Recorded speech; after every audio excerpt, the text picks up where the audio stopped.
જય માતાજી મિત્રો, ગુડ મોર્નિંગ. સ્વાગત છે મારું આજના નોર્મલી બ્લોગની અંદર. આપણે વહેલા જાગી ગયા હતા. જો ઠંડી મમ્મીને પાણીને પથરી તાપે મસ્ત. ચાલો આપણે કરી લઈએ બ્રશ ફટાફટ. મળીએ બ્રશ કરીને. વાગી ગયા હતા આપણે કામકાજ પતી ગયું હતું બધાને. હવે આપણે જવાનું છે દુકાને. દુકાને જઈએ ફટાફટ લઈ આવીએ દુકાને. બે કઈ લાવવાનું નહીં દુકાને? શાકભાજી લાવવાનું? એકલા પોટી બનવું સારું થશે. હે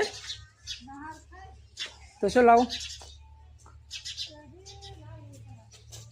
ચાલો મળીએ દુકાને. તો આપણે જતા તો દુકાને આપણું બાઇક વચ્ચે બગડી હતું, તો આપણે બાઇકને લઈને જતા તો દવાખાને. તો દવાખાને ડૉક્ટર સાહેબ છે, દેખાતા નથી. કમ્પાઉન્ડર મથેરા છે, આ છે કમ્પાઉન્ડર.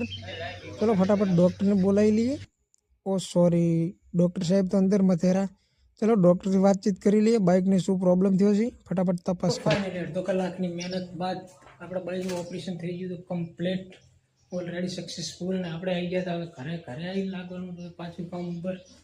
તો મળીએ થોડી વાર રહી વિડીયોમાં. બનાવી ધોઈને તમારો ભાઈ એટલે કે હું પોતે સસ્તાવાળો શેમ્પૂ સેન્ટ લાવીને થઈ જાય દુકાન જવા માટે તૈયાર. જમવાનું હજી બાકી છે.